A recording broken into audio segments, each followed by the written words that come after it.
yeah, we want retribution. Oh yeah, we want retribution. Oh yeah, we want retribution. Yeah, we ran out of patience. Boil up with the cold hard hatred. I can feel the vibration. Feet in the streets, it's a new sensation. I wanna break faces on the pavement. I wanna make greatness look complacent. Adrenaline awakened, I can taste it. We can make an impact, grab and then taste it.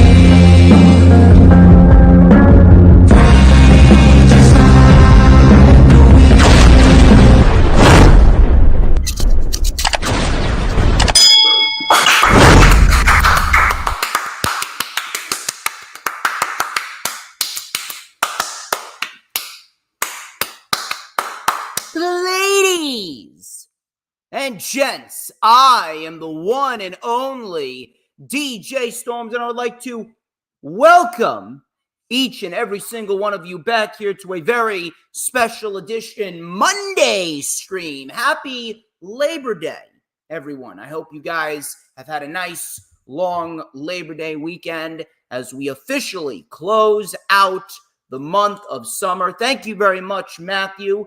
I'm glad that you decided to stop on by, and we are ending the summer of 2024. The summer of storms is officially over, although I will tell you this.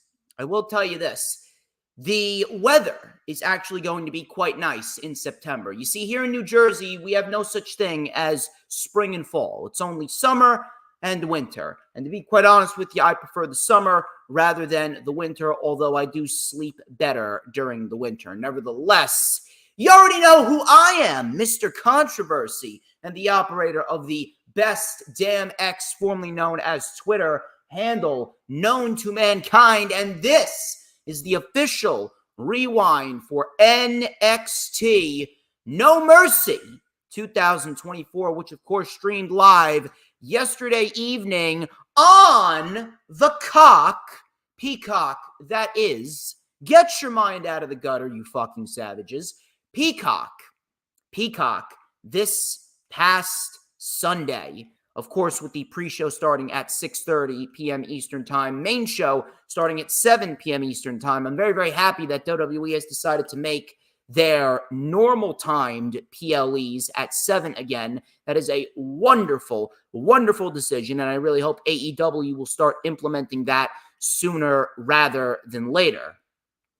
But nevertheless, we got some shit to talk about as we enter yet another busy week. It's another busy week as we head into the fall season of 2024. And NXT No Mercy delivered a solid enough show. It was a solid enough show for it to be considered a thumbs-up show. We did get some very good matches. We did get a surprise debut as Julia is officially in NXT. The NXT Tag Team Division proves that it is the best tag team division in the world right now. Would have never thought that I'd ever be hearing myself utter those words ever again. Obafemi continues to shine, and Trick Williams refereed the main event between Joe Hendry and Ethan Page, and Trick Williams played a complete non-factor, and we got a rather underwhelming ending to what was otherwise a solid main event match, and that was pretty much it. Certainly not as good as Heat Wave. Heat Wave was fucking great. Heat Wave, that show was a fucking banger. That felt like a classic NXT black and gold show. No Mercy was solid enough, but nothing that I'm going to tell you to go back and rewatch. Maybe the first two matches, but that was pretty much it. They did not sell out. Denver, Colorado. There was only about 7,000 people in there. But nevertheless, they actually were pretty loud. I got to give it to Denver. Denver was a very good crowd for NXT. And you know something? If WWE ever wanted to do an actual pay-per-view in Denver, I would not be opposed to it. because, some of the crowd was very, very, very good. We are going to go over everything that happened at NXT No Mercy. But first things first, got to get through the self-brand promotion and the advertisements. Obviously, please make sure that you follow me on Twitter and Instagram, X, formerly known as Twitter, at HistoryMakerDJS. Once again, at HistoryMakerDJS right down below.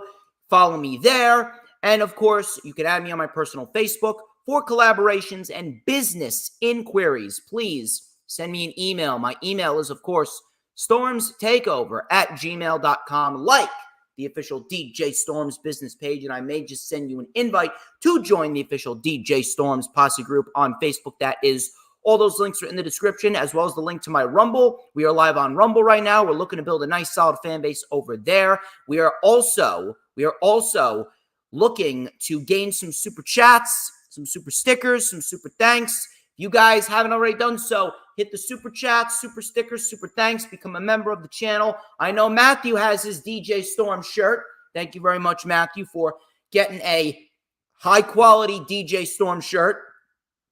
We greatly appreciate you, and I certainly hope that you are going to be live in attendance for Battle in the Borough. We'll talk about Battle in the Borough a little bit later to those new people who are watching as we speak. Please make sure you hit the like button no matter where you're watching it from, whether you're watching it on YouTube, X, Rumble, or Facebook. My Venmo and my Cash App are also in the description. My Venmo is DJ Storms, capital DJS, lowercase TORMS. And then, of course, my Cash App is the DJ Storms, capital T, lowercase HE, capital DJS, lowercase TORMS. Go and donate to me there. Or if you want to buy some merch, I'm selling wristbands, I am selling t-shirts, and of course, I'm selling the greatest piece of merch that you will ever fucking own, the DJ Storms Switchblade Comb. If you guys want to be so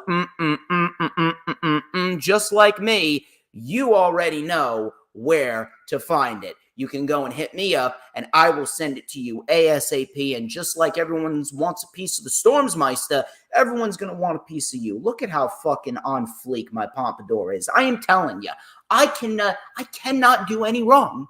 I'm telling you, I am fucking flawless. That's what DJ Storms is all about.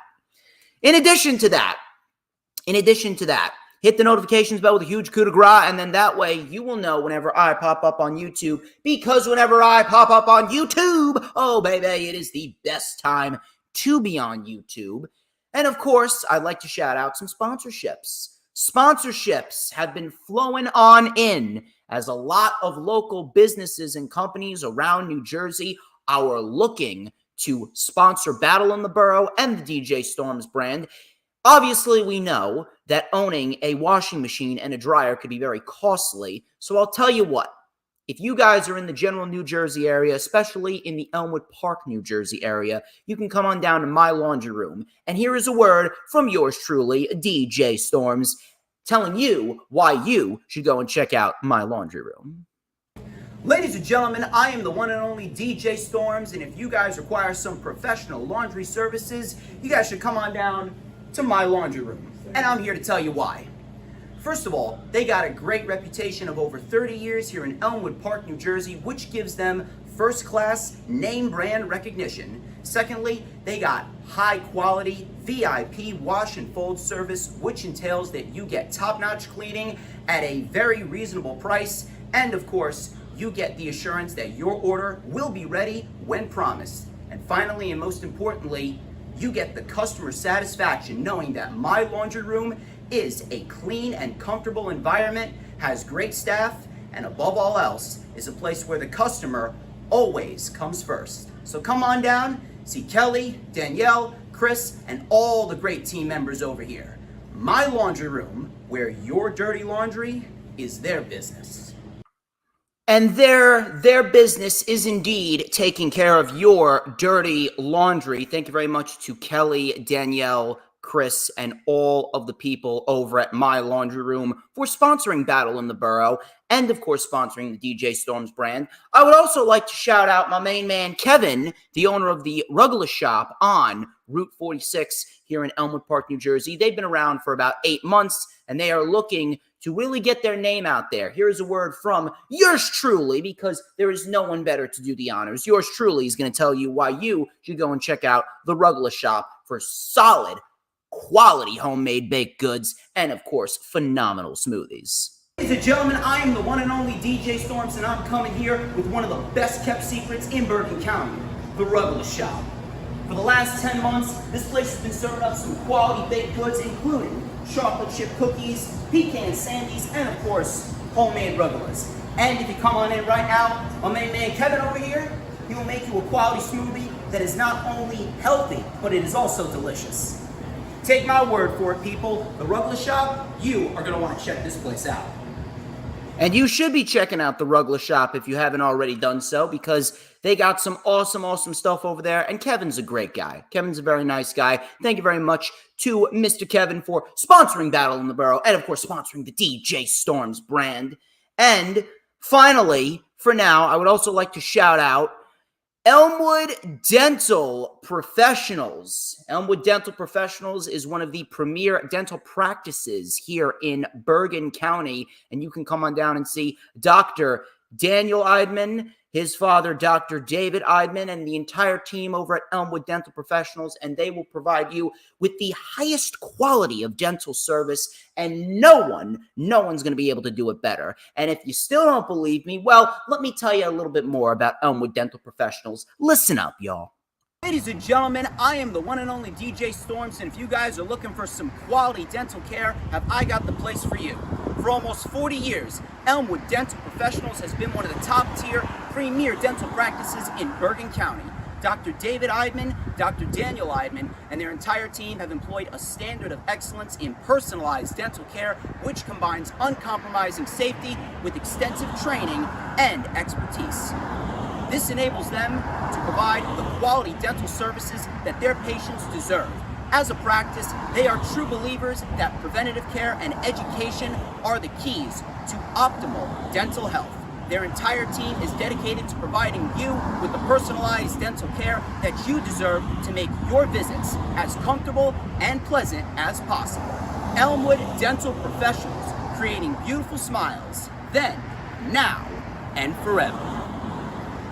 They have indeed been creating beautiful smiles then, now, and forever. And if you guys are looking to really brighten up your smile and you're in the New Jersey area, and especially in Bergen County, come on down to Elmwood Dental Professionals. Thank you very much to the entire team over there for helping sponsor Battle in the Borough and, of course, helping sponsor the DJ Storms brand. We hope to see you guys over at the show on Saturday, October 19th. We'll talk about Battle in the Borough a little bit later. But for now, let us get straight into the festivities here. NXT No Mercy 2024. It was not better than last year's No Mercy. Just want to get that out of the way. Not better than last year's No Mercy. Axiom and Nathan Fraser, they kicked off the show against Chase U. This is Ridge Holland and Andre Chase. This was for the NXT Tag Team Championship. This was a very good opener. I don't think it was better than the last tag team match that these two teams had back at Heatwave, but this was still a great match from start to finish. We had a very evenly matched contest early on. Fraser with 2 super kicks and a standing shooting star on Andre Chase for a 2. We had a double leg lariat by Axiom and Andre Chase. We had a tag to Ridge Holland, and Holland with a couple of big suplexes and a gut wrench DDT on, I believe it was Nathan Fraser for a 2 count. Vertical suplex into a power slam and a flying headbutt. Ridge Holland was mixing it up and getting a little bit more creative. Axiom and Fraser with double team drop kick leg sweep combos for a 2 count.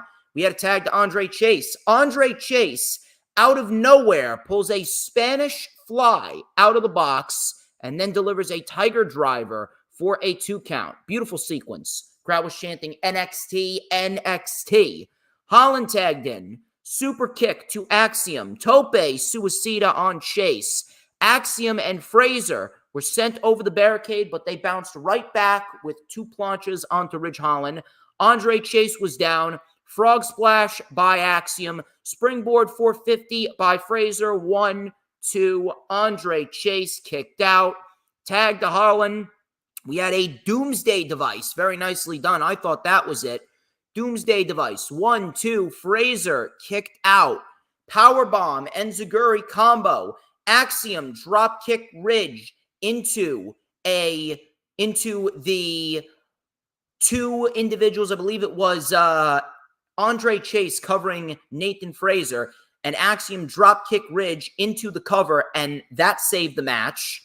We had a tag back to Axiom, superplex, and then a chasing the dragon in tribute to Red Dragon, Kyle O'Reilly and Bobby Fish. 1, 2. Andre Chase kicked out. So we had a tag back to Holland. Axiom accidentally struck his own partner. Big lariat, powerbomb, backstabber combination. 1, 2. Axiom kicked out again. Crowd was chanting NXT, NXT again. Fraser took out Holland with a Tope Con Hero. Axiom was hit with a neck breaker by Andre Chase. Chase went up, and this was the end of the match right here for Andre Chase, as Andre Chase was hit with a Spanish fly by Axiom. Tagged to Nathan Fraser, and we had a Phoenix splash. 1, 2, 3. And Axiom and Nathan Fraser are the new NXT Tag Team Champions. Very good match. Very good match. And I think we can comfortably say that NXT has the best tag team division in the world right now, and it isn't even close. Something I never thought I'd be saying ever again is I'd be saying that NXT is the brand with the best tag team division in the world. They got a lot of great people over there. They got Chase U, they got OTM, they got the Good Brothers, they got Axiom and Nathan Fraser, they got Hank and Tank, they got the Rascals over there, they got Idris Enofe and Malik Blade. And the craziest thing about it is all of these individuals, all these tag teams get a proper showcase. Shawn Michaels should be very proud of himself. NXT is still the worst brand in the industry, but I give credit where credit is due. And Shawn Michaels has built a great nucleus of tag teams in that division. So much so, he's putting Triple H to shame with Raw and SmackDown. And I can't even believe that I'm saying this, but he's putting AEW to shame. I don't know what happened to the AEW tag team division, but NXT right now is kicking their ass significantly. Now then, that being said, I got my praises out of the way. Now I need to talk about what they did wrong, because of course with NXT, they always do something wrong. This was the wrong outcome, and I really love to know. I really love to know what is on the mind with Shawn Michaels with these constant flip-flop title changes. I cannot fucking stand it.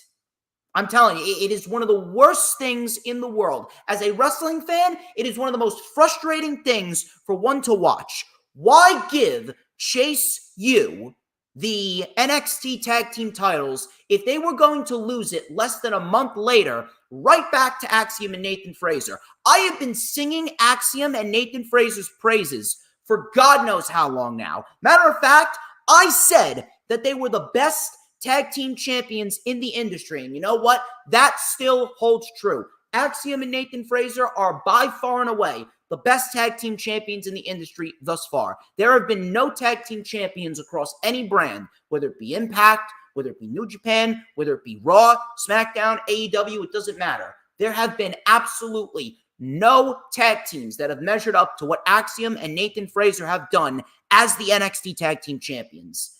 And yet you gave it to Chase U several weeks ago, completely fucked up their momentum, and now Axiom and Nathan Fraser have to start from scratch again. I really don't understand. Enough with these short title reigns. Enough. I'm not saying that every single reign needs to be a 4.5-year fucking marathon like what Roman Reigns did with the undisputed WWE Championship. I'm not saying that every single reign needs to be 1,300, 1,400, 1,500 days. Not saying that at all. But if you're not going to give said individual or individuals just a little bit of time to showcase what they can do as champion, why even bother giving it to them? 4 to 5 months should be the minimum. 100 to 150 days minimum for every single champion and their championship reign. There is no reason to take the championship off of someone just to put it back on them 3 weeks later. It is counterproductive, it is redundant, and it does not do the individuals any good. It doesn't do the wrestlers any good. It doesn't do the shows any good. And it does not do the titles any good. And I complained about when AEW did it with MJF and Will Ospreay. Even though the feud was great. Don't get me wrong. That feud was great.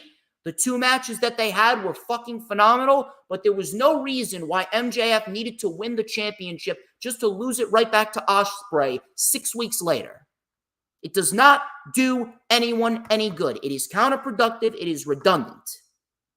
Cut the shit with these short title reigns. Now, one thing I will praise is Ridge Holland. Ridge Holland, out of fucking nowhere, blasts Duke Hudson and Riley Osborne in the back, and Duke Hudson and Riley Osborne are sent into the barricade by Ridge Holland. Ridge Holland just completely fucking snaps. Ridge Holland then takes Andre Chase, military presses him to the outside, tears apart the announce table, and delivers a cradle DDT on the announce table, which doesn't break, as the crowd viciously booed him, and Thea Hale was crying. Thea Hale was crying, begging Ridge Holland to stop. Now that was very well done. That much I will say. Now, I don't know why they had Ridge Holland turn. If anything, I would have expected Duke Hudson and Riley Osborne to potentially turn, but they seem to pull the rug out from under us with Ridge Holland. Now, is Ridge Holland really going anywhere? Probably not. Probably not. Out of everyone on that NXT roster, there is no one, and I mean absolutely no one, that is going to place Ridge Holland above so many other individuals on that roster. There's absolutely no reason why no one should ever be putting Ridge Holland over anyone else on that roster. You're gonna put Ridge Holland over fucking Oba Femi? You're gonna put Ridge Holland over Tony D'Angelo? You're gonna put Ridge Holland over Ethan Page? You're gonna put Ridge Holland over Wesley? Really? No one's going to buy Ridge Holland as a standalone single star. He's just not a single star. Not to say that he's bad at what he does. He's not. But there are way too many people who are ahead of him. If I was to describe him, he is, in a sense, he's the Scorpio Sky of NXT. Scorpio Sky in AEW. Scorpio Sky's a great pro wrestler. Scorpio Sky's very good at what he does. But does anyone take him seriously over anyone else that is on that show? When you got Darby Allin on that show, when you got Jack Perry on that show, when you got Konosuke Takeshita on that show, when you got MJF, when you got Will Ospreay, when you got Kazuchika Okada, when you got Claudio, when you got Pac, when you got Wheeler Yuta, no one's going to take Scorpio Sky seriously over all of those other individuals, no matter if he's a very good wrestler or not. And he is. No disrespect to Scorpio Sky. But Scorpio Sky, he is not going to be pushed over all the other individuals on that show. He's just not. He's not. And Ridge Holland is not going to be pushed over any of the other individuals that I named in NXT. He's not.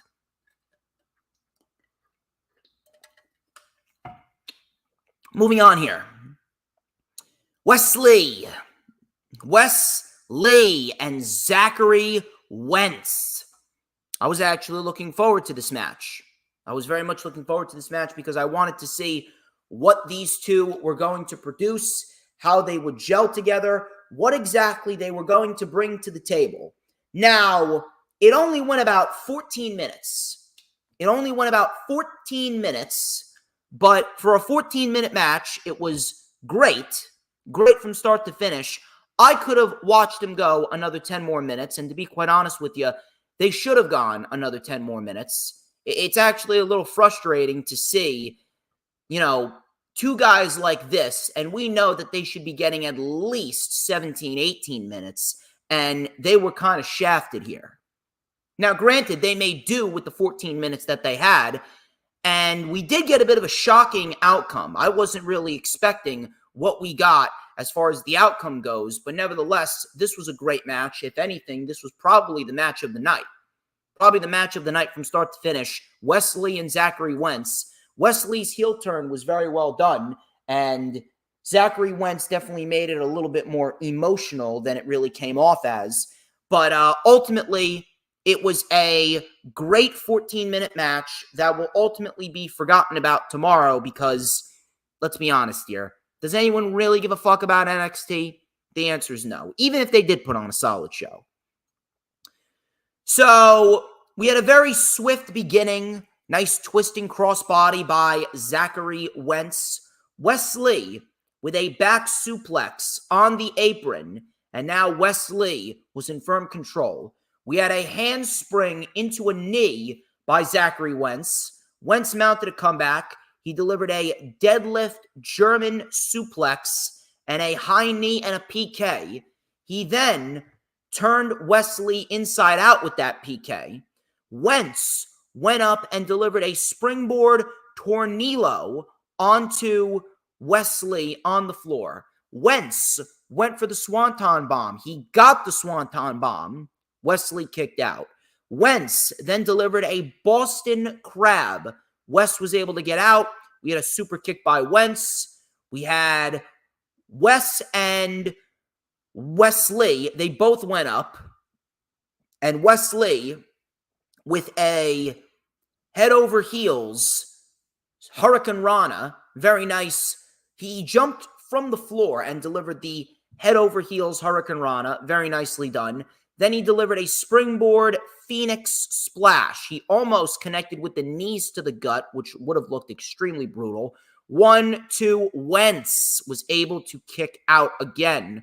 Then we had a Meteora, and Wesley falls out of the ring. The crowd was chanting, "This is awesome." Wesley tore apart the announce table. Wentz was sent into the steps. Wes accidentally drove himself into the steps. The crowd was chanting TNA, TNA, TNA. Wentz fell onto the table, and the table just completely collapsed. So the table, it completely just fell apart before anyone went through it. So then we had Wes saying, "Fuck it." Wesley went up to the top rope and delivered a Meteora to the floor onto Zachary Wentz, which was very nicely done. Then we had Wesley sending Zachary Wentz shoulder first into the post, and then he went for a steel chair. Wes took a chair, and he was going to bash Wentz's head into the post with the chair before Trey Miguel showed up, took the chair from him. Wesley turned around and immediately got hit with a Canadian Destroyer off the apron to the floor, which was very nicely done. And then we had Wesley getting sent back into the ring, and Zachary Wentz delivered the UFO cutter, which looked absolutely fucking beautiful. Beautiful fucking UFO cutter. 1, 2, 3, and Zachary Wentz gets the win. 1, 2, 3. Now, the outcome was shocking. And I didn't see Zachary Wentz getting the win here. Matter of fact, he won the X Division Championship at Emergence, right? He won the X Division Championship at Emergence, and by that logic, I'm thinking to myself, well, Wesley has to win, because then if Wesley wins, then more likely than not, this is going to set up another match between the two, and it's going to be on TNA soil, and it's going to be for the X Division Championship, and that's when Zachary Wentz is going to get the win. That would have made sense. But Zachary Wentz, he got the win here. And I didn't really understand what the problem was with Zachary Wentz losing, because now that Zachary Wentz won, you could make the argument that this is over. The whole instance was Zachary Wentz getting his retribution on Wes Lee. Now Wes Lee, he's the guy that's chasing the victory. He's the guy that's chasing validity instead of Zachary Wentz being the guy that's chasing validity. Feels like they're just doing this shit completely ass backwards. It just did not come off well. Now, it was a great match, don't get me wrong, but the outcome, I really don't understand. If they had a plan to continue this for the long term, right? They had a plan to continue this shit for the long term. Why did you have Wentz win? It just didn't feel necessary for Zachary Wentz to win. Now, I don't know where Wes Lee goes, to be fair. And if I'm going to be quite honest with you, Wes Lee is actually better with Zachary Wentz. Wes Lee is actually better with Zachary Wentz as MSK. And that way, when they get called up to the main roster, or if they do go on to the main roster, it would come off a lot better. And it could add to the tag team division. Obviously, we need some fucking spice. We need some fucking pizzazz in the tag team division on Raw and SmackDown desperately. I mean, holy fuck. The Judgment Day have been the tag team champions. The Judgment Day have been the world tag team champions for 2 months, and they have not defended those titles once. I swear to God, the fucking Awesome Truth has had more title defenses than the Judgment Day since they won the titles. What the fuck are we doing? What the fuck are we doing with the tag team divisions? Swear to God, really pisses me off there. Great match. Great match. Questionable outcome. Really don't understand why we had this outcome here.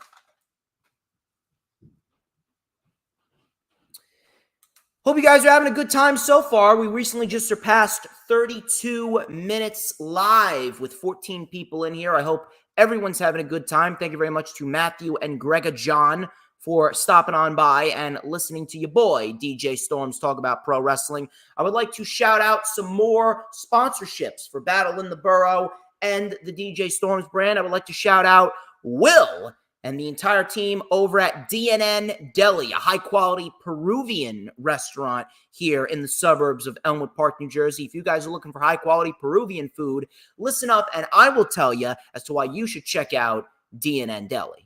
Ladies and gentlemen, I am the one and only DJ Storms, and if you got a hankering for Peruvian food, come and visit my friend Will over at DNN Deli. Let me tell you something. They got themselves some fantastic homemade roast beef, homemade empanadas, straight out of Peru as well, so you know it is quality. Once again, that is DNN Deli here in Elmwood Park, New Jersey. And don't forget to catch Battle in the Borough, Saturday, October 19th, 2024. One more time, thank you very much to Will and the entire team over at DNN Deli for sponsoring Battle in the Borough and the DJ Storms brand. And, of course, I'd like to talk about Macbeth Farm Interior-scapes. Mr. George Macbeth, the owner of Macbeth Farm Interior-scapes, he decided to give us a very generous donation and a high-quality sponsorship spot here on the Lightning Flash Update and, of course, the Rewind. Of course, I got to play it multiple times because he gets preferential treatment because he is a big, big name here in New Jersey, and we would like to shout out Macbeth Farm Interior-scapes. They do excellent interior landscape designs for anyone, whether it be for a residential home or a business that you're looking to spice up the lobby. Here's a word from your boy, DJ Shizzle Dizzle, as to why you should check out Macbeth Farm Interior-scapes for all of your traditional horticulture needs. Ladies and gentlemen, I am the one and only DJ Storms, and I would like to share a little bit of information with you. As many people know, plants are extremely critical to any interior design. Matter of fact, research indicates that good interior landscaping is not only desirable, but it is a must-do green initiative to keep customers both happy and healthy. Now, at Macbeth Farm Interiorscapes, they believe that plants, they do more than just occupy a corner of a lobby.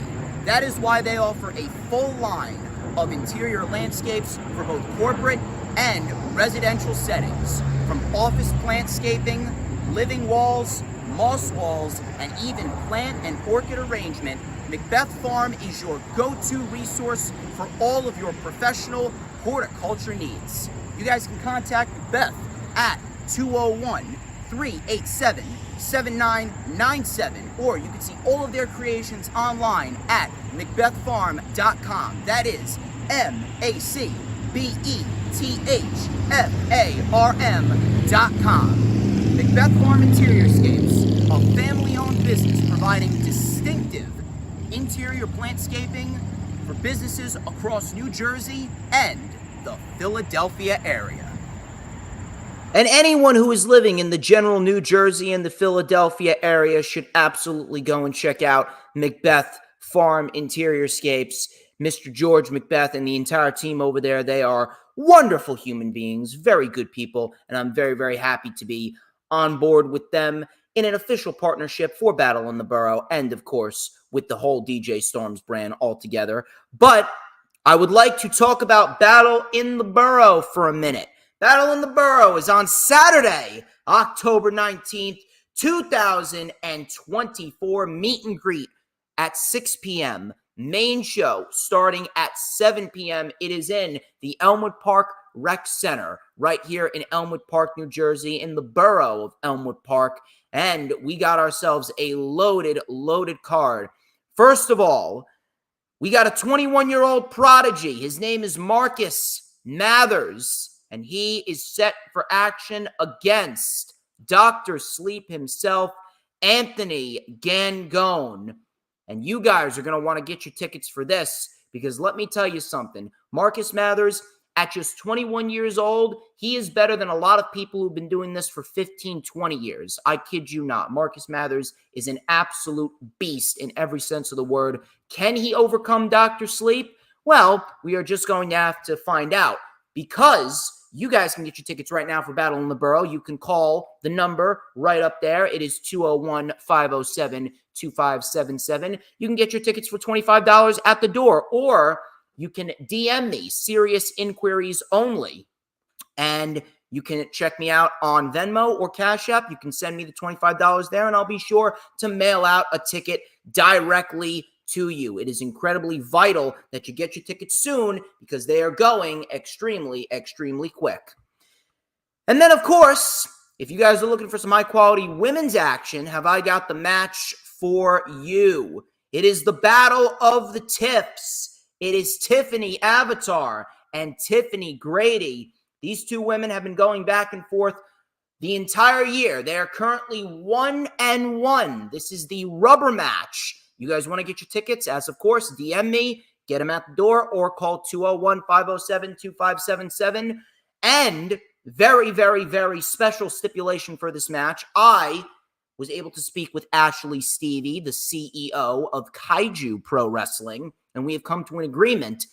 Tiffany Avatar, she is the current reigning Kaiju Pro Wrestling Phoenix Division Champion, and she will put her title on the line against Tiffany Grady. Can Tiffany Grady take the Kaiju Pro Wrestling Phoenix Division title from Avatar, or will Avatar prove that the princess always reigns supreme? You're just going to have to wait and find out. One more time, meet and greet at 6 p.m., 7 p.m., bell time. And I'll tell you what other matches we got. We got a highly personal match coming up between two friends, two very proud fathers. El Oso Blanco, the Meadowlands Monster himself, is taking on the Venezuelan playboy, Mateo Marcelos. These two individuals are no stranger to one another. They've been friends for the last 2 years. And Mateo, he's looking to step out of the shadow of Blanco. He says he needs to win. Blanco says that Mateo is going to get a lesson in humility.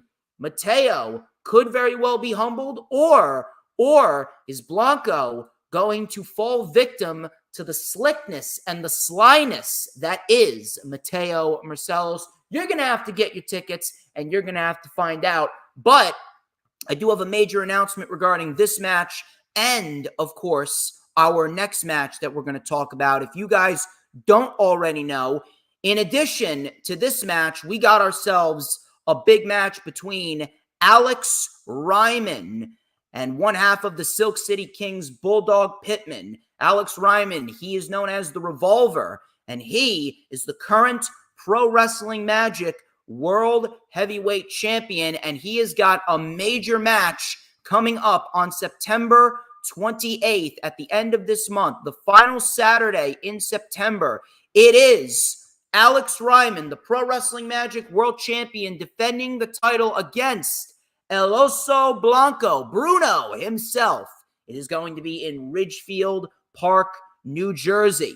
Ridgefield Park, New Jersey, and Alex Ryman is looking to get the biggest victory of his title reign if he can defeat the 7-foot-tall Meadowlands Monster. And the best part about this, whoever wins this match, whether it's Ryman or whether it's Bruno, whoever wins this match will go on to Battle in the Borough to defend the Pro Wrestling Magic World Heavyweight Championship against their respective opponents. So if Ryman wins, then this match with Bulldog Pittman becomes a Pro Wrestling Magic World Heavyweight title match. But if Bruno wins, if El Oso Blanco wins, then Mateo Marcellus has got himself a world title shot against the 7-foot-tall Meadowlands Monster. Who do you think's going to win? Who is going to take the Pro Wrestling Magic World Heavyweight Championship into Battle in the Borough? You're just going to have to wait to find out.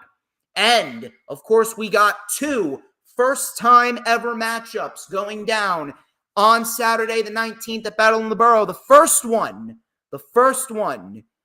is these two individuals right here. Rick Recon, who I've known for quite a while now. He's a good friend of mine, but he is not going to show Mr. Kenny Bangle any mercy. Kenny Bangle, the other half of the Silk City Kings, he is going to see if he can get just as big of a win, if not bigger, than his partner, Bulldog Pittman. The first time ever these two will share a ring together in a singles capacity. Kenny Bangle, can he secure the biggest win of his career? Or is Rick Recon going to dish out a dose of heavy metal mayhem? You're going to have to come on down, show up, and find out.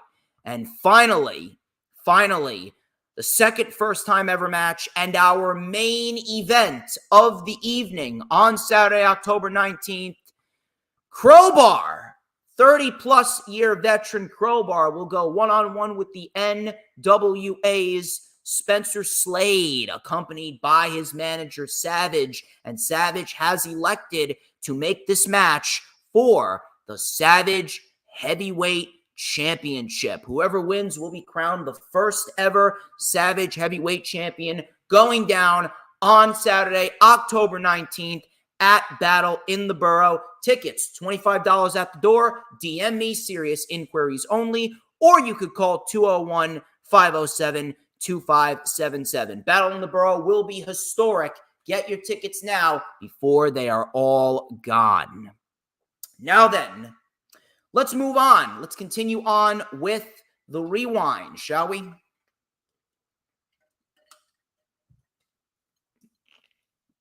Wendy Chu.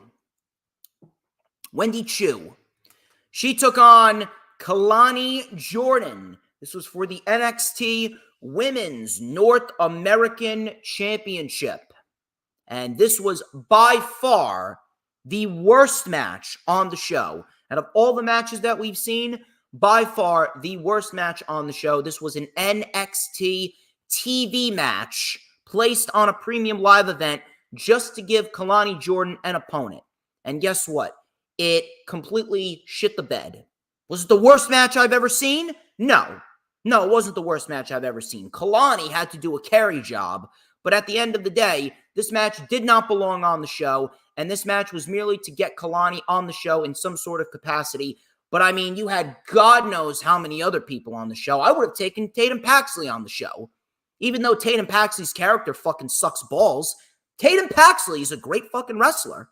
Tatum Paxley would have been a much better opponent for Kalani Jordan for the pay-per-view than Wendy Chu. I really don't understand why we have this spooky gimmick with Wendy Chu going on. Matter of fact, I don't know if you guys get the same vibe, but Abaddon, she's currently on Ring of Honor right now. I'm not really sure if you guys keep up with Ring of Honor like I keep up with Ring of Honor, but Abaddon's on Ring of Honor, right? Abaddon is on Ring of Honor, and I swear to God, it's like Shawn Michaels is trying to give NXT their own version of Abaddon with Wendy Chu. And I swear to God, listen, Shawn, if you're watching, I know that some people from WWE watch me, some people from AEW watch me too. Trust me, I got eyes on me because I'm the greatest at what I fucking do. Shawn Michaels, if you are listening, brother, out of all the people in the industry, we do not need another Abaddon. Abaddon, she ain't pleasant to look at. She's certainly not pleasant to watch in the ring. The character is just way too fucking over the top, way too fucking ridiculous. It's just not fun, okay? Abaddon is not a fun wrestler to watch. He's not. And we do not need NXT's own version of Abaddon with Wendy Chu. Matter of fact, we need less Abaddon, and more Mina Shirakawa. We need less Abaddon and more Mariah May. We need less Wendy Chu and more Kalani Jordan. Less Wendy Chu, more Sol Ruka. Less Wendy Chu and Abaddon and more Athena. Thank you. Thank you very much. So, Chu took over with a neck crank. She looks fucking ridiculous with the fucking face paint and the fucking pigtails. I swear to God, she looks absolutely fucking ridiculous. So, we had a cartwheel into a splash in the corner. Kalani tried to mount the comeback with a German suplex. We had a cartwheel elbow by Kalani. Kalani then hit a tornado DDT. She rolled through into an impaler DDT. Frog splash by Jordan. Chu kicked out. Powerbomb by Chu and a full Nelson slam. Looked very, very sloppy. Kalani kicked out. Both women were on the top. I believe that Chu was trying to go for a walk up into a superplex, similar to what Seth Rollins does. She completely slipped. Kalani slipped with her. It looked fucking terrible. Botch City. That's what you get when you wrestle Wendy Chu. So afterwards, we had a 450 splash by Kalani Jordan. And then we had a split-legged moonsault, and thank Christ, mercifully, Kalani Jordan retains the NXT Women's North American Championship. I don't really know who's going to take that title from Kalani at this stage of the game. And to be quite honest with you, I'm not sure I really care, because Kalani Jordan, she's doing her thing as the NXT Women's North American Champion. She has been very, very good with what she's done, and she is the woman to hold that championship for the foreseeable future. I don't see her losing that championship until at least probably deadline in December.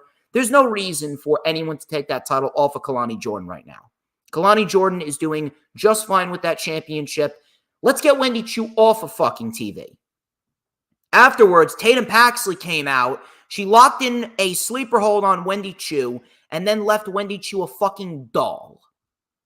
I mean, if you want to make me care even less about what is going on with Wendy Chu, there you go. Tatum Paxley, I swear to God, Tatum Paxley is very, very good at what she does, but her character is such a major turnoff. This fucking dark, obsessive, Mickie James-esque character. Remember when Mickie James was obsessing over Trish Stratus? It just does not fucking resonate. It really doesn't. It's fucking annoying. It really is annoying. Worst match on the show so far. This match did not need to happen. This match did not need to happen whatsoever.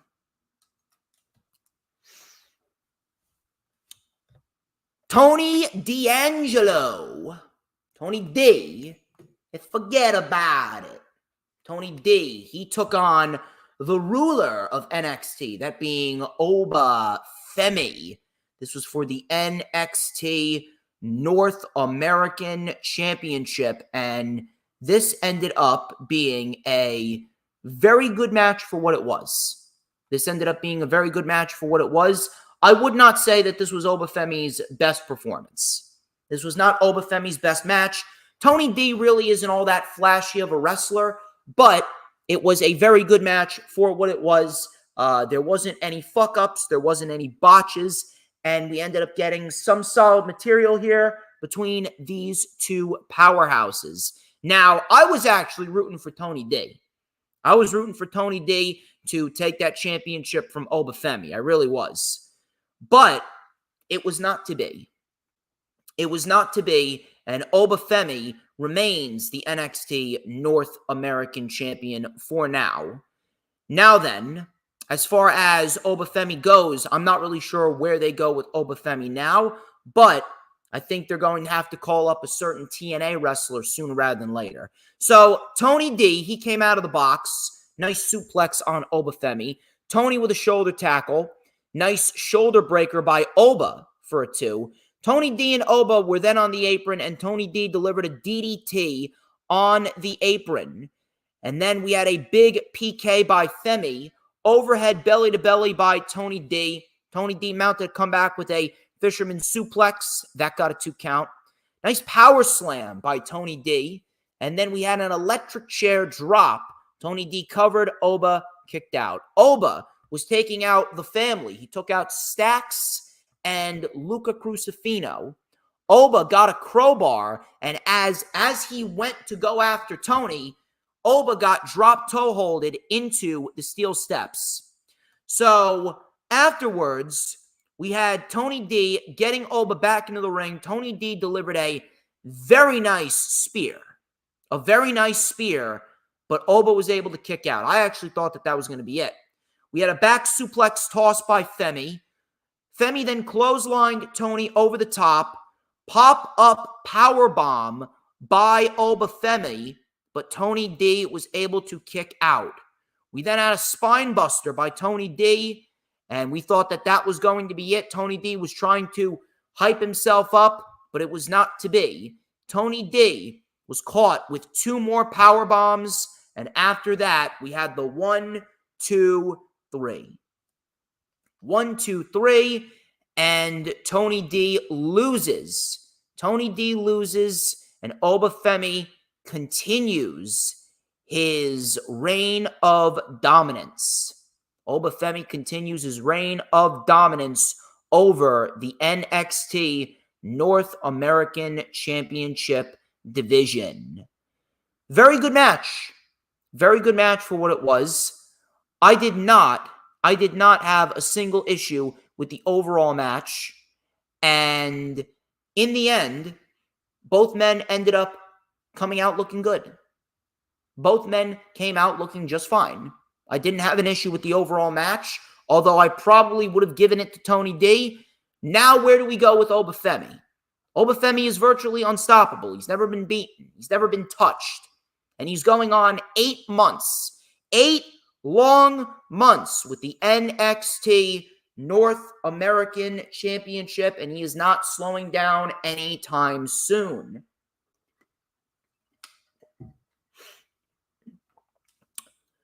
I can't remember if I mentioned this or not, but I did tweet it out. I did tweet this out after the match with Tony D last night at No Mercy. Oba Femi right now is absolutely wreaking havoc amongst everyone. And at this very moment, it doesn't look like he's slowing down at all. What is going to happen with Oba Femi? Is he going to end up relinquishing the NXT North American Championship? Obviously, it would make sense, but a lot of people, they're sick and tired of seeing title relinquishments, especially when the individual's not injured. I can't remember if I mentioned this before or not, but with the role that Oba Femi has been on, I think it's time we call Moose. Obviously, they didn't give the NXT Championship to Joe Hendry. They weren't going to do that. Obviously, they have a big match planned for the first episode of NXT on the CW. But if you really want to make this Impact NXT partnership mean something, and you don't just want to have it be superstars flip-flopping between both brands, let's bring Moose in, and let's have Moose take the NXT North American title from Obafemi. Let me know what you guys think about that.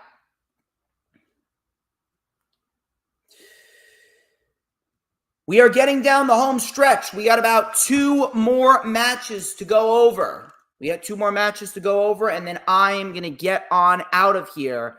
But before we go over our last 2 matches, I would like to shout out our final 2 sponsorships. Number 1, you guys are into pizza. I know a lot of people's favorite foods are pizza. Pizza is a go-to snack for a lot of individuals, especially here in New Jersey. We here in New Jersey, we know pizza. We also know Chinese food. If you guys are looking for high-quality pizza, you'll have to go and check out Vito's Pizza and Restaurant. Here's a word from yours truly as to why you should be going for Vito's Pizza and Restaurant for lunch and dinner.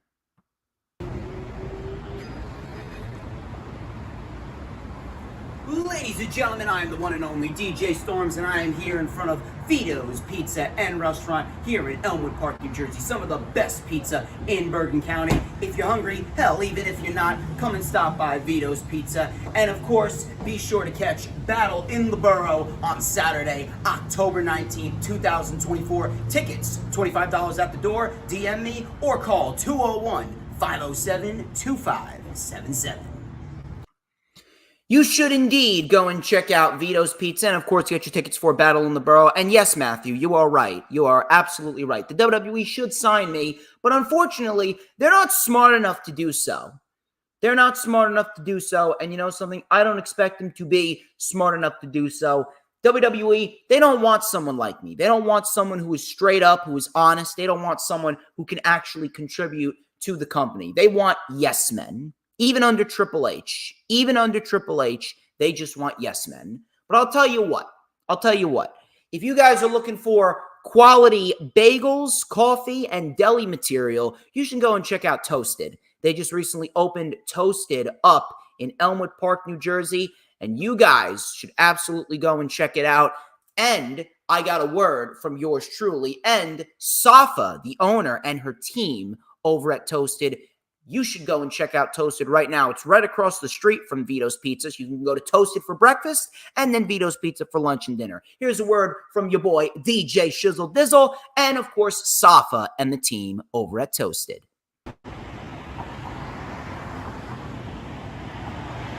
Ladies and gentlemen, I am the one and only DJ Storms. I am here with the owner of Toasted. Her name is Safa and also her team. Hi, guys. Safa, how are you today? I'm good. Let me ask you, how long have you been living in Elmwood Park right now? I was born and raised in Elmwood Park, so basically 20 years. That's amazing. And tell us a little bit about Toasted. So we are a woman-owned business. We're also Middle Eastern-owned. We come from a Middle Eastern background. We also have our smoke shop right next door, Moonstar Smoke Shop. We just saw this opportunity. We wanted to fill the gap. So we have a lot of experience in the food industry, and we thought it would be an amazing opportunity to open something for the whole family. So we're very excited to bring this to the Elmwood Park community, and thank you guys so much for all your support. And the Elmwood Park community thanks you. Ladies and gentlemen, Safa and the team of Toasted. I'm the one and only DJ Storms. Be sure to get your tickets right now for Battle in the Borough on October 19th, 2024. Thank you very much to Safa and the entire team over at Toasted for being an official sponsor of Battle in the Borough and, of course, an official sponsor of the DJ Storms brand. Now then, let us get into the final 2 matches of NXT No Mercy. We're blowing through this one pretty quick as we are approaching 1 hour live. Thank you very much, everyone, for stopping on by on this Labor Day. Jada Parker and Roxanne Perez, NXT Women's Championship. Now, I shit on this match before it even happened. specifically because of the fact that Jada Parker just didn't measure up. Jada Parker is not an NXT premium live event wrestler. She's just not. She isn't. However, I will give credit where credit is due here. This match was actually better than the Wendy Chu Kalani Jordan match. It's unbelievable. You notice how Kalani Jordan's probably the best wrestler out of all 4 women that were on the card last night at NXT No Mercy. Yet, it was Roxanne Perez and Jada Parker. They ended up having the better match. Not even Kalani Jordan could deliver a fluid match with Wendy Chu. Tells you all you need to know right there. But as far as Roxanne Perez and Jada Parker goes, Jada Parker, not high on Jada Parker at all, not an advocate for Jada Parker, but on this show, she actually did fairly okay for herself. She did fairly okay for herself. She didn't fuck up. She didn't botch. It was actually a fairly solid performance for Jada Parker and Roxanne Perez. And the crowd, surprisingly, was into it. The crowd surprisingly was actually very into it. And the crowd, you could say, the crowd made this match better than it was. The crowd made this match better than it was, and we got ourselves a solid women's title match. It was a solid women's title match, and ultimately, neither woman embarrassed themselves. Neither woman embarrassed themselves. So I did not have an issue with this. I did not have an issue with this at all.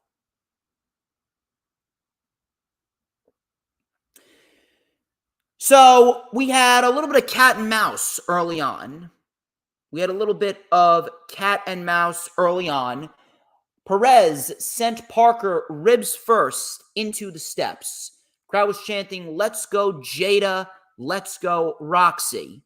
Parker was caught with a drop kick. She was then caught up in the buckle. Parker was laid out between the buckle, and it was Roxanne Perez that was mocking Jada Parker. She delivered a seated senton between the ropes. Then we had a powerbomb by Parker for a 2. Parker with a spine buster.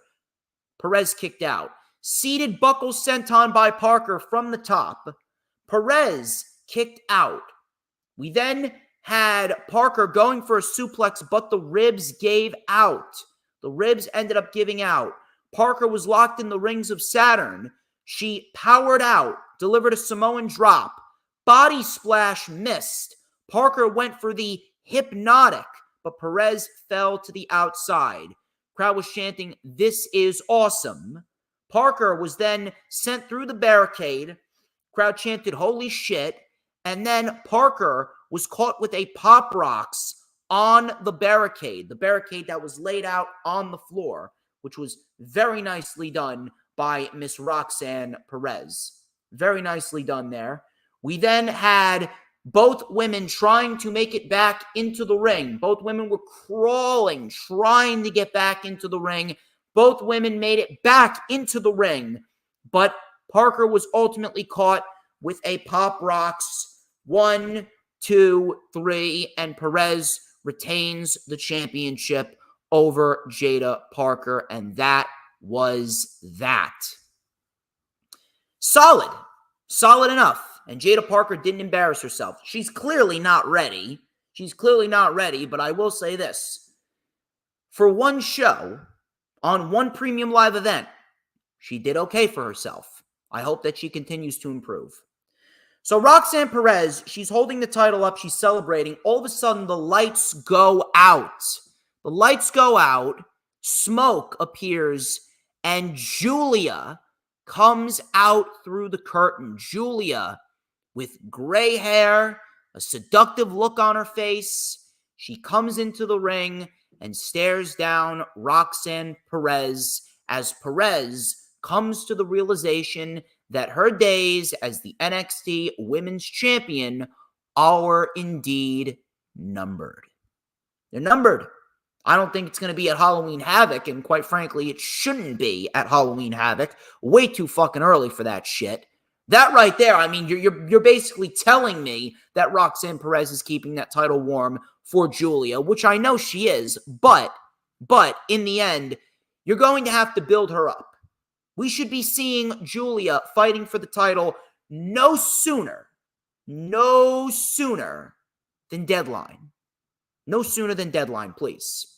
We do not need Julia just because she's the new kid on the block, just because she's Shawn Michaels' shiny new toy. We don't need her jumping on in and immediately taking that title from Roxanne. Even though Roxanne's not that good of a heel, Roxanne has been doing very good as champion, and Roxanne has been putting in the work, delivering great matches with everyone that she steps into the ring with. Roxanne Perez, ever since she became women's champion for the second time, Roxanne Perez has not had a bad match.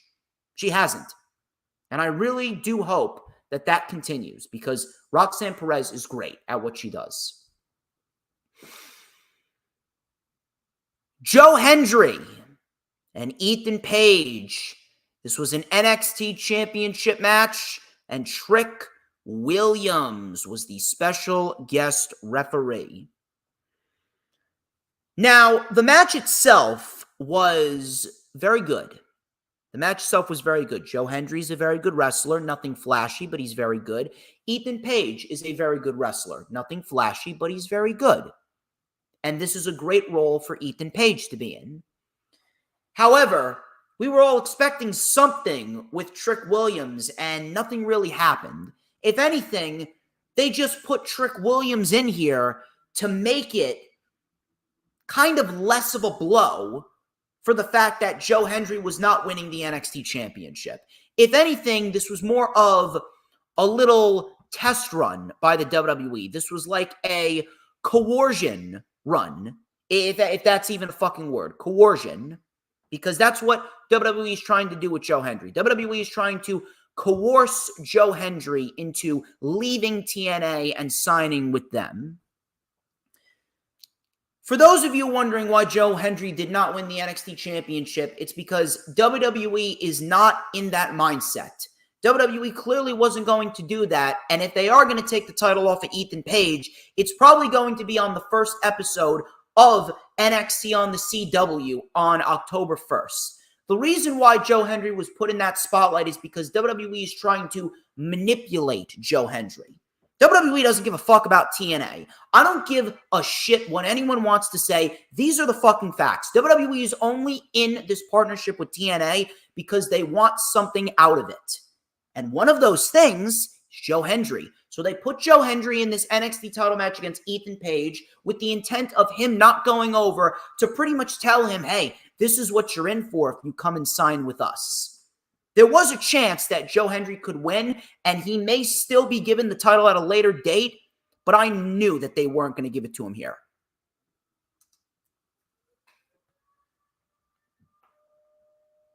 And Trick Williams, a complete non-factor.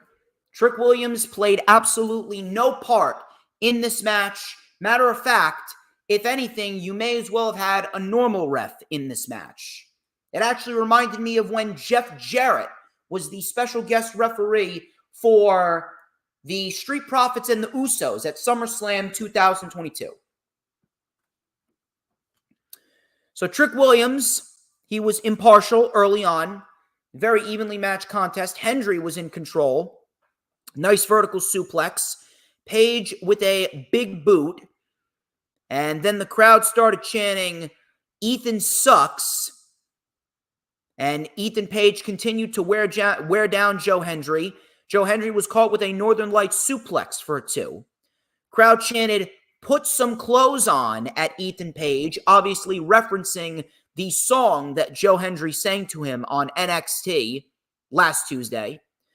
Page with a power slam from the second rope for a 2. Hendry with an avalanche fall away slam. Hendry then with a dive over the top onto Page.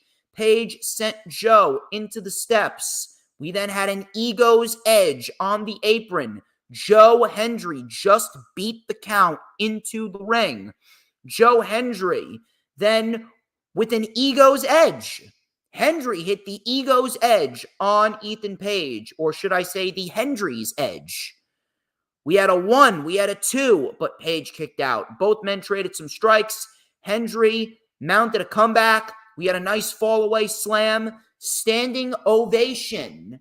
But Ethan Page got his foot under the bottom rope, and Trick Williams was calling it right down the middle. All of a sudden, Ethan Page shoved Trick Williams, or he shoved Joe Hendry, Ethan Page shoved Joe Hendry directly into Trick Williams, and Trick Williams was effectively taken out of the match. All of a sudden, Ethan Page then delivered a standing ovation on Joe Hendry. A new official came sliding into the ring. We had 1, 2, Joe Hendry kicked out. So after Joe Hendry kicked out, Ethan Page, virtually beside himself at this stage, completely beside himself. Now, Ethan Page was wondering, well, what the fuck do I have to do now? What am I going to do? What am I going to do? Yada, yada, yada, yada. So Ethan Page then begins to get frustrated, and he goes for the NXT Championship. He goes for the NXT Championship. And Ethan Page, he looks to use the title against Joe Hendry, but instead, the referee stops him. And Page ended up DDTing Hendry onto the belt. We had a 1, 2, but Trick Williams slid in, stopped the count. That was the only thing that Trick Williams did in this match that was anything but be an impartial official. All of a sudden, we had a low blow by Hendry behind the referee's back because Ethan Page, he went to punch Trick Williams and he accidentally punched the second referee. Trick Williams was checking on the second referee, and Joe Hendry was caught with a low blow by Ethan Page. Page with the ego's edge again. 1, 2, 3, and Trick Williams was forced to count as Ethan Page retains the NXT Championship, and that was it. Fine match, but very underwhelming with Trick Williams as the special guest referee, a complete non-factor. He did absolutely nothing to enhance the match. Matter of fact, you were better off not having him there. Now what happens? I don't know. Maybe we get Trick Williams versus Ethan Page on the first episode of NXT on the CW. Maybe we see NXT on the CW in Chicago, and maybe we see NXT. Maybe they pull the trigger on Trick Williams again. Maybe they give Trick Williams a big win. I don't know. But afterwards, Pete Dunne came out and delivered a bitter end to Trick Williams on the floor, and that was the way that NXT No Mercy went off the air. A solid show. We did have some good wrestling. We did have a surprise by Julia, but ultimately, nothing over the top. I would say the only 2 matches worth going back to watch are the first 2. Maybe Oba and Tony D. But otherwise, it was kind of it was more of a setup premium live event because we got NXT going to the CW, so you know that they're going to put a lot of effort into that debut episode on the CW. And in the end, No Mercy will ultimately be a solid show in the books, but ultimately a show that not a lot of people are going to be talking about by the end of the year. And that was pretty much that. Another quick stream, and I greatly appreciate everyone taking the time out of their day to do the stream with me and hang around and talk about pro wrestling. Thank you very much. Till then, I am the one and only DJ Storms, and I would like to thank you, every single one of you. You guys are fantastic at what you do. Be sure to like, comment, and subscribe. Check out all those links in the description. And of course, be sure that you get your tickets for Battle in the Borough, get your super chats in, your super stickers, your super thanks, and do everything in your power to support the DJ Storms brand, because I've been at this. I've been on the grind all the time for 7+ years, and we are looking to build this brand brick by brick by brick and make it the best wrestling brand on the fucking planet. I am DJ Storms. This has been The Rewind, but before we get out of here, there is a question that all must answer, a very important one that all must understand, and that is, who runs the IWC? Let me take a sip of my ice water, and then I will tell you. There is absolutely no other answer than who but DJ motherfucking Storms. And don't you ever forget it. Retribution! Oh yeah, we want retribution! Oh yeah, we want retribution! Oh yeah, we want retribution!